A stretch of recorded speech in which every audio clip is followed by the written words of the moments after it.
And we're just waiting for a couple of members of the jury, and I would rather wait that they they were all here before we get started.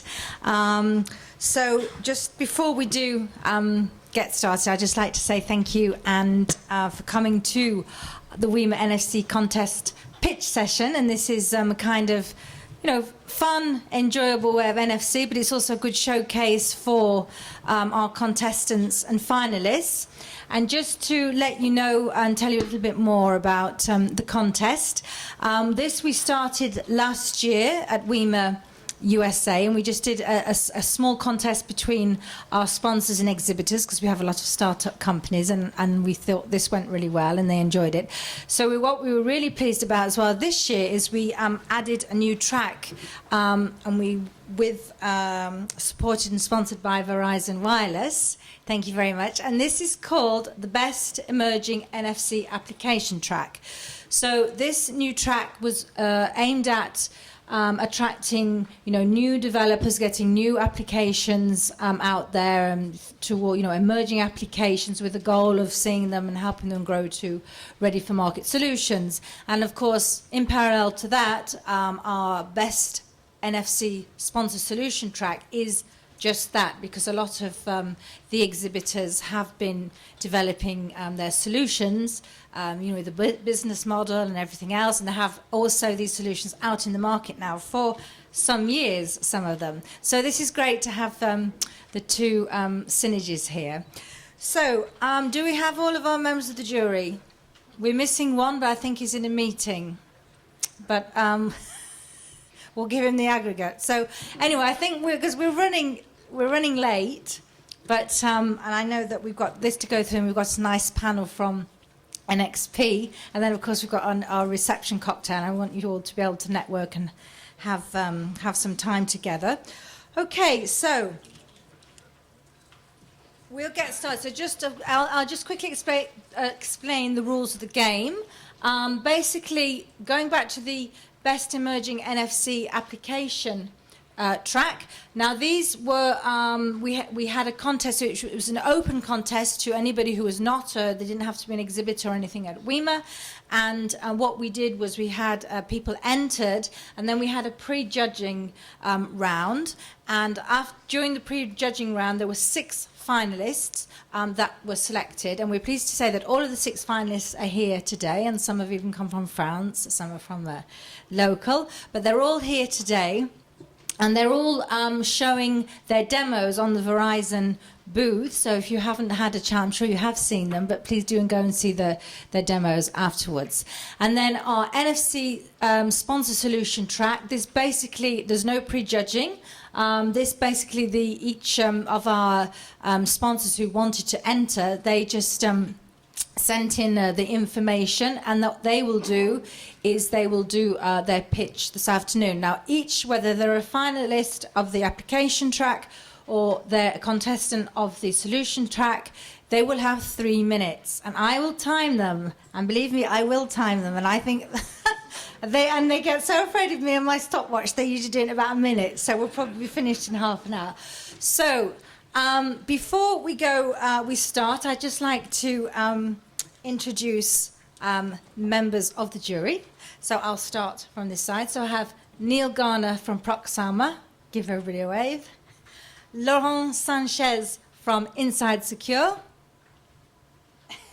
Give everybody a wave.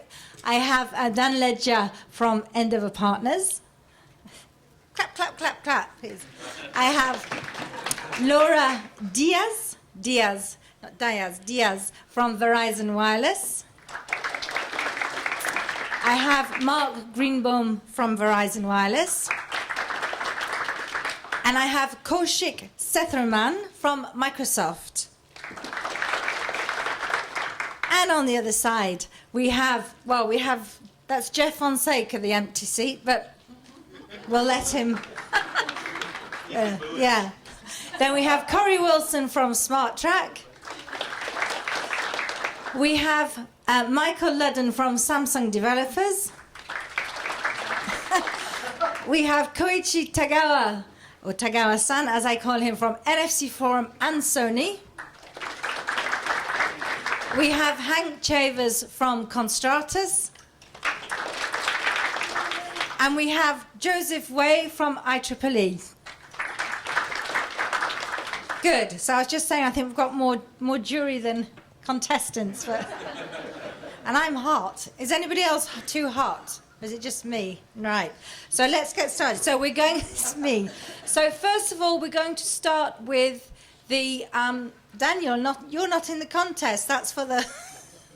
No, that's for... Anyway, so we're going to start with the Best Emerging NFC Application track. Okay, and if I could have the first finalist, this is... Hang on. We've not got the right one on. This one. Yeah, Code Fred. No. Code Fred.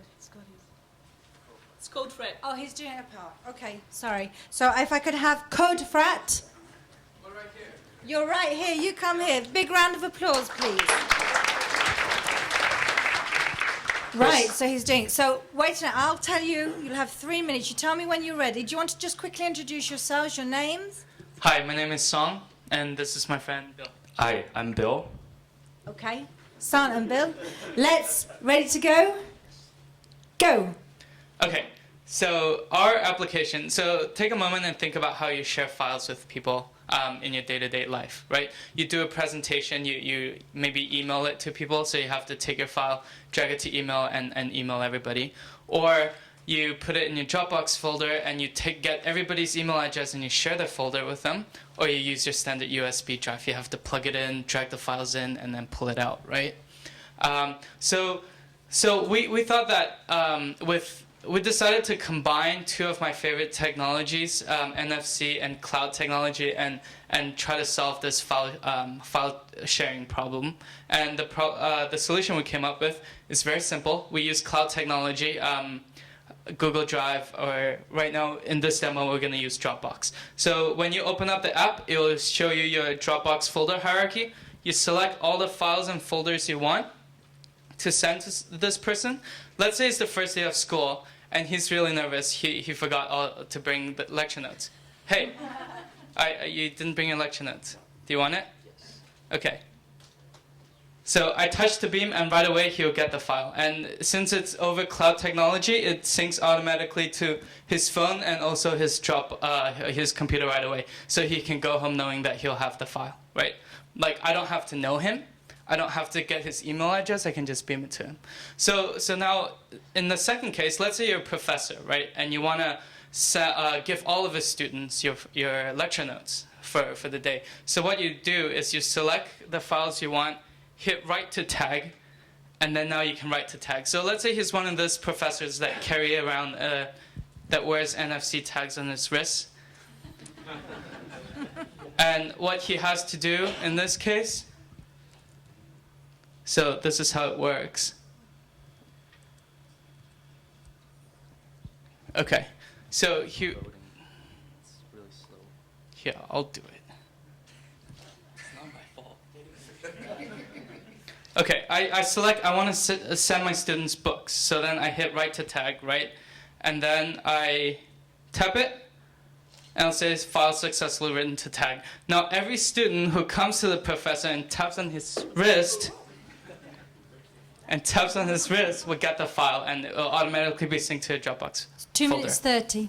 Okay, and in conclusion, we provided an awesome dashboard for the professors, so if they want to track to see who went to class and who got the files, they could see here's the tag, who received it, and follow up with the students. And that's it. Very good. Thanks for being a great crowd. Any questions? Thank you. In 2 minutes 50. Yeah. Come Bribes. see me. Come see me, Curry. Yeah. How would you monetize this? And also, how would you... Leave it. I'm just curious how... Which time? Yeah, I'm just curious how you would... Well, like what the business model is, and then also how you would keep this from becoming quickly obsolete if Dropbox added a feature to their app or something. Okay, well, we're gonna have all this feature out first, and then we're gonna start adding in other cloud folder, because Dropbox is not going to build an app that integrates with Google Drive, right? Because they're competitors. Right. Okay. So then I think in the long term, we want to be able to be cloud agnostic, so you could like beam files directly to like another cloud folder. And then business idea? And the business is to get as many people using it as possible. Right now, we're not concerned too much about making money. It costs us almost nothing to run this, right? So like, why get greedy early? Yeah. Well, just to clarify, it's a subscription model to the users, right? So they subscribe to this for one month or by the month, let's say, and then they have the right to swap files, correct? No. Well, that could be our business model. Okay. We really want users to be able to use this, especially like college students where they go to class and they want to share files with people like homework and lecture and things like that. We want people to get used to the new, get used to using NFC because it's a relatively new technology, right? If you're going to start charging people right from the beginning, then the technology might never take off. So we want people to start using it, and once everybody starts using it, we'll think about like subscription model. Here's my real question. Okay. So when you actually do the Dropbox transfer, does that guy have access to your Dropbox from then on in, or do you actually clean that up? No, so it's not a sharing. The person is actually getting a copy of the file. So then when he beams a file to me, there will be a new folder called File Beam, and all the files that he sent to me is stored in that folder. So he has no access to any of my files or anything And like that folder is where? In my Dropbox account. In your Dropbox account. Yeah. Okay, can I just cut in here because we need to keep the continuity going here. So what I would suggest is, because all of these, whether they're finalists in the Verizon, all the finalists in the Verizon track will be on the Verizon booth, and I think it's much better you go and see them on the booth to ask all your questions and everything else. And also all of the contestants from Solution Track, they all have a booth as well. So please go and, so we can just get through the whole contest, go and see them for your questions and see the demos as well. Okay, thank you, everyone. Thank you, well done. Right, so we're going to move on to our next finalist in the Verizon Best Emerging NFC Application Track, and this is Good Together. Would you like to just introduce yourself quickly? Yes, I'll definitely get this wrong. My name's Greg McHale. I'm the founder and CEO of Good Together, and I'm going to show you what we're doing. Okay, Begin. ready, go. Okay. So, told you.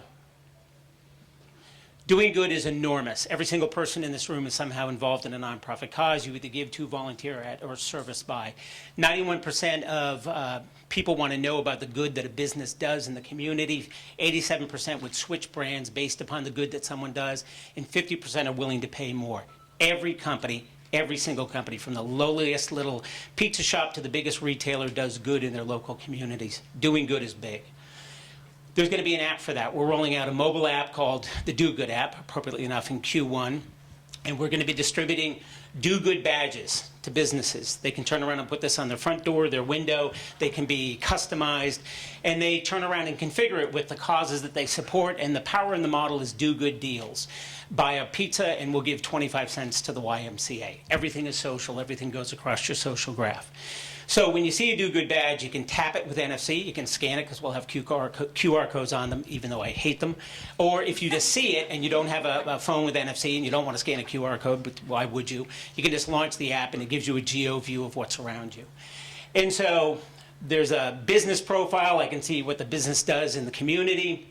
There's special offers. When I click on special offer, I can see that, I buy the large cheese pizza. I can contribute to the YMCA. Everything connects to the social graph. And of course, conversely, the nonprofit has a profile. And so I can look at their profile and see all the businesses that support them in town and all the special offers that I can take advantage of. So what we're really showing here is Do Good Give. There is not a cause organization on earth who isn't terrified of this thing. None of them are prepared to this shift. And today, giving in mobile platforms is largely confined to text to give, which works for American Red Cross and Hurricane Sandy and nobody else.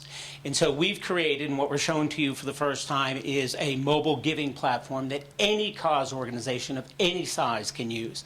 So they go into our platform and they create their appeal, and then they distribute badges and stickers all over the world, or all over their community. So they can be standard designs or custom designs. They can reflect the Melrose Youth Hockey, the American Red Cross, a local food organization. They can be on the front door of a building, on an out-of-home ad campaign, on a piece of marketing material, any place. 2 minutes 30. Our platform manages all that behind the scenes. And so what happens? When you tap it, the appeal launches. The YMCA is looking to raise $500. They can actually upload a 20-second video, so you play it and learn why they're trying to raise the money. You decide to give. It's about impulse giving. You select the amount. You select how you'd like to pay. And then in turn, you give. You get a receipt, and you can share that with your social graph, including a feature called My 2 Cents. Stop. You record yourself and why you're giving. Bravo.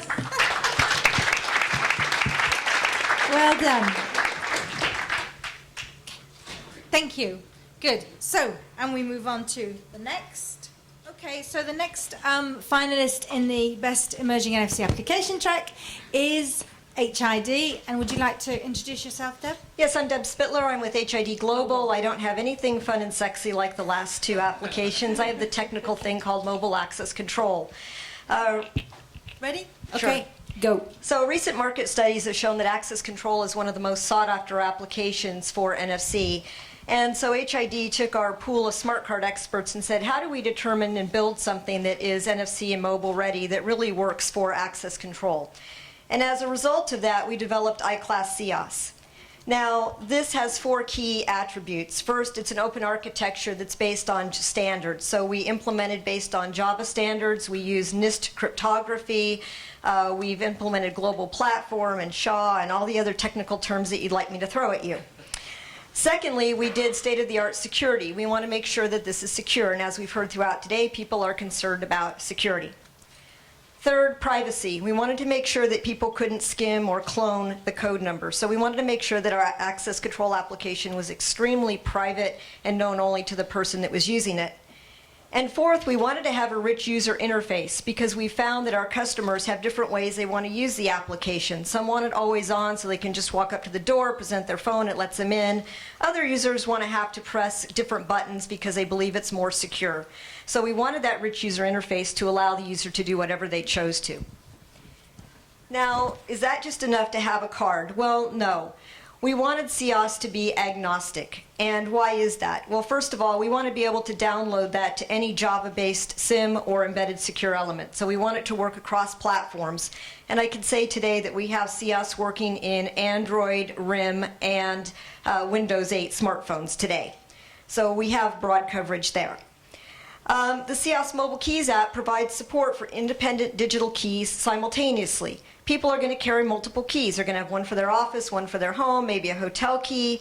So what we've done is we've designed readers that will go out to the mobile phone when it's presented. It will pick up which key is the right key associated with that reader so that the user doesn't have to do user intervention. They can simply present their phone. The reader will say, I'm looking for your hotel key. Here it is. Thank you very much, and let you in.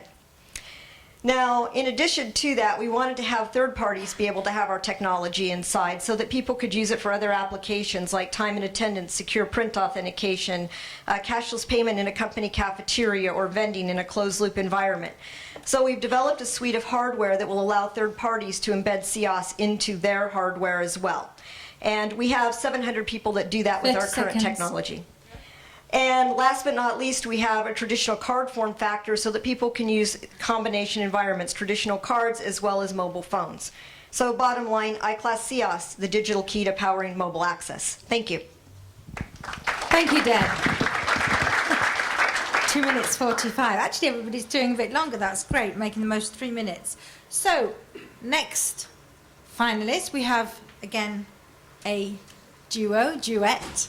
And this is Labry with Museum Quest. And if you'd like to introduce, they've come all the way from France, both of them, just for this.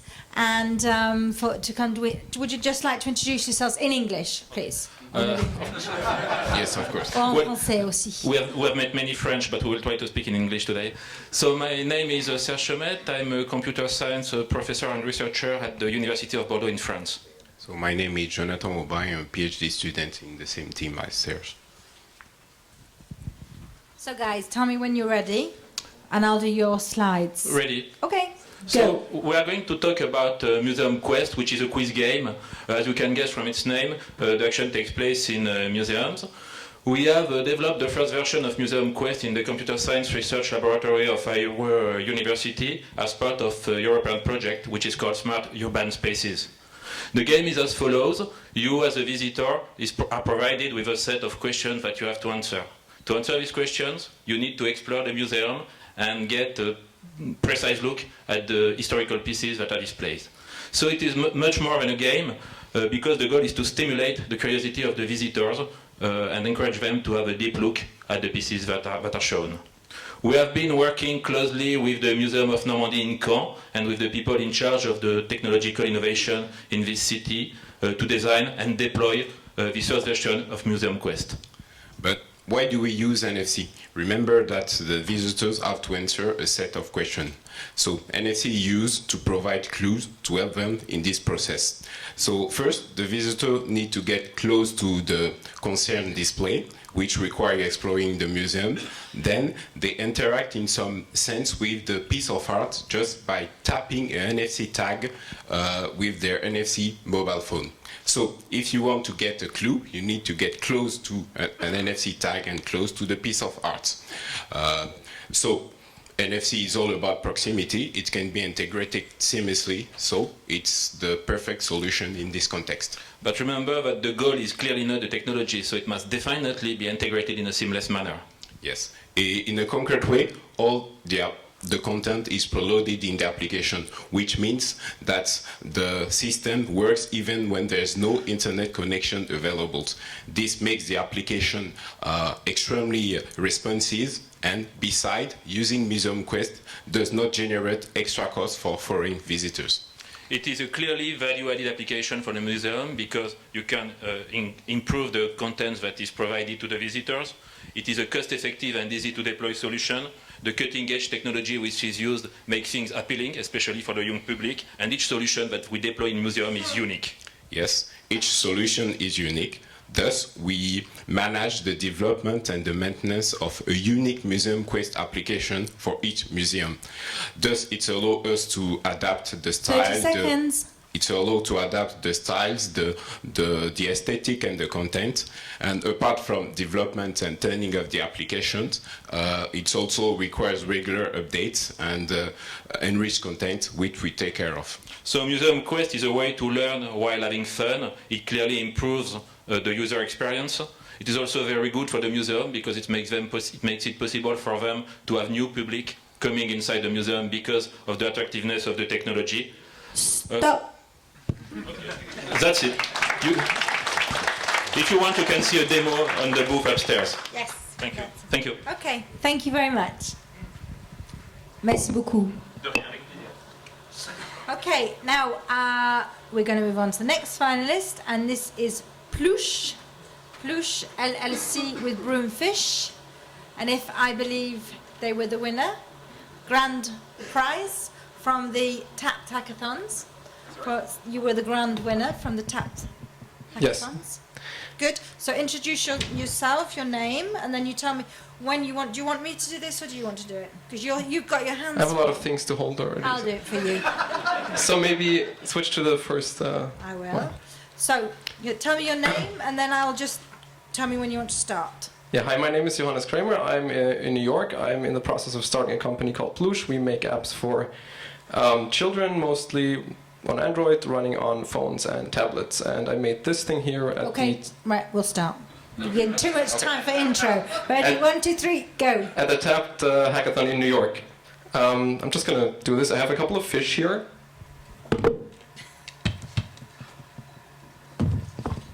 And the fish are in the sea or something like that. And I have it's called broomfish, so I have a broom.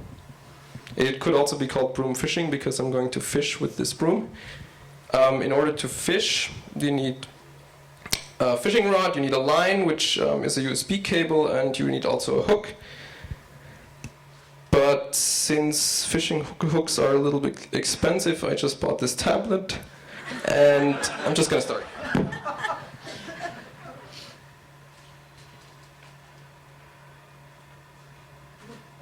So I have my own countdown here. The goal of the game is to catch a bunch of fish.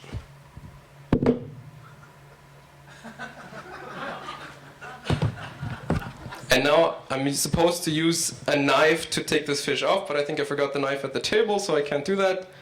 I'm just going to stop now. Basically, just come to the booth and you can play it. This is kind of a crazy project that happened at the hackathon. I think I got a lot of positive feedback though, and I think I want to do something with it.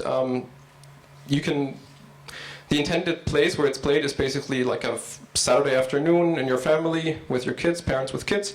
The whole experience is you print out these fish with your printer, the app emails a PDF to you, you can print it out, you can cut it out, you can color it. You put NFC tags on it, and then you can play the game. Yeah, let's go to the next one. I'm running out of things to say. So, yeah, the past was the hackathon. The present is there's an app that works. It's not released yet, but you can basically play with it, and I invite you to do that. The future is it needs more game. Right now there's only one level. We need to make more levels, make it a little bit more fun. And maybe also do some integration with the TV. So for instance, when you catch a fish on the device, it would automatically go to your TV and maybe play an animation or some sound or something really cool there. And I really think that that could be very magical as an experience. You catch the fish and then somehow magically it appears on your TV screen. 30 seconds. Yeah, there's a big question mark. One issue that we have is we have to get NFC tags to people. You cannot download NFC tags. People expect that you can play with an app once you download it. We have to solve that, but I think we can solve it somehow, and yeah, I'm excited. How many? 10 seconds. 8. 10 seconds. I think NFC is really great because there's certain things you can do in the real world, like color fish and have something in your hand to play with it. Other things like playing sounds don't work, and NFC is a bridge for that. Wow, that's innovation, and that's great. Thank you, Johannes. Okay, and last but not least, for this track we have What Is Up Labs. Where are you? What Is Up Labs? Games with Strangers. Oh, there. I was getting worried. Okay. That's okay. So, you would like to just introduce, would you like me to do this, move the slides for you? Nick, you want to do it? Oh, the slide? It's only 2. It's up to you. Okay. Oh, we've lost the back there. Okay, so thanks for sticking around here today. We're all really excited about NFC, so I'm glad that you guys stuck around. I hope you're all still awake. And yeah, we're going to get going on our presentation. Hang here. on, let me just wait. I have a problem there. Sorry, I have a problem with the stopwatch. Okay, so you ready? Tell me when you're ready to go? Let's go. What is up? That's us. What is up, Labs? And we're here to talk about games with strangers. Games with strangers. And it's more than just games. It's a gaming platform. A gaming platform. And we call it decentralized social gaming. And here's how it works. We have these public save points embedded with our NFC tags out in the real world. And what you can do is just simply walk up to these save points, tap your NFC-enabled phone, and start playing a game. So you play your turn. When you're done with your turn, tap it back to the save point for the next person. So another person, perhaps another stranger, can come along, tap the save point, pick up the game where you left off, and play their turn. And the game goes on like this, and at the end, everyone gets a game summary email, which is half the fun. Whoa, Nick, how is this different from games like with other strangers in the cloud? That's a good question. Here's how it's different from other games with strangers in the cloud. We incorporate a real-world physical element. And because in the real world, people wait in lines at theaters. In the real world, people wait in restaurants for their table. In the real world, people wait for their friends at bars. Yeah, or in a transit station waiting. Or in a transit station waiting for the train. You know, imagine while you're waiting, you can just tap a coaster, poster, or print advertisement and start playing a game, contest, sweepstakes, whatever, and possibly win prizes. So, you know, because of this real-world element, there's a lot of possibilities for monetization. Oh, monetization. Monetization. Yeah, so we realized along the way, like, we really love making games with strangers, games for strangers. We make games with each other and we know each other, but we make games for strangers, right? But we realized we really, really like eating dinner at night and living in an apartment. So these are important things, so we figured we should have a monetization strategy if we want to take this to the next level. So we have kind of 3 options that we've come up with as viable solutions, the first of which is sponsored games and contests. We think that's the most viable. I'll get to that in a second. The other 2 are fairly self-explanatory, which are in-app advertising. You know, go out and get people to advertise on a little banner in the app or as part of the app. And the third is white label applications for partners. So we can go out and make an application for Walgreens or Walmart or Target, who we have actually some connections with, that we could go and talk to them about this. So yeah, that's the 3 options, but I'd like to focus on sponsored games and contests, since we think that's most viable. 30 seconds. Oh, I'm going to fly through this. There's studies out there right now that say most gamification apps right now that are out there are not going to be viable in 2 years because they're not focused on the design and making the user have fun, allowing the user to have fun. They're focused on novelty and just getting the word out there. So what we want to do is focus on the fun, keep it fun. So imagine a guy waiting at a restaurant for his friends to come in. He's having a drink, taps his phone on the coaster sitting in front of him, and a thing comes up, and he plays a game, taps his turn back, and it says, "Hey, congratulations." Stop. Oh. He says congratulations on One stop. sentence. Can I just finish a sentence? Oh. It just says, "Hey, congratulations, stranger, and you've won. For your next drink is on Budweiser or Miller or Coors or whoever." Or whoever you are out there. Yeah. So it maintains. Finish. Stop. Thank you. It's fun. It's fun. Thank you, guys. Stop by our booth, gameswithstrangers.co. Thank you so much. And what? So that's the end. The 6 finalists from the best emerging NFC application track, sponsored by Verizon Wireless. And I just want to quickly run through the prizes. The first prize winner will receive a Galaxy S3. This is offered by Verizon Wireless. Winning apps will be featured on Verizon developer site, product pictures and videos. They will be announced on the Verizon News and WIMA Media Center, press release from WIMA, and meetings with Verizon Ventures. And some tactiles, I think. There are tactiles from Samsung developers. So anyway, just a quick, also I want to say we will announce, because you all have one of our audience voting awards, we would like everybody for both tracks at the end of the pitch session to write down whether your favourite, it can be either from the application track or the solution track, it can be either, and we would like you to just join in, and as you leave, hand your paper. Sorry we're not doing it by NFC this year, but next year, your paper, and then we will announce this tomorrow, and we will give out the prizes, because we need time to count up with all these judges. First thing after lunch, we'll try and do that tomorrow, okay? So we'll see with the finalists to organise that with you. So that was very good. Thank you very much. Big round of applause for the best emerging NFC application track. And now we're going to move on to the... Oh, we have a question. This quick, because nobody... Can you run down the 6 names real quick? Oh, right. The company names. Yes, we have CodeFrat. They're all on the Verizon Wireless booth. We have Good Together, we have HID Global, we have Labry, we have Plush LLC, and What Is Up Labs LLC. And they're all noted as well on we have the posters, or the names, and the website, and the guide.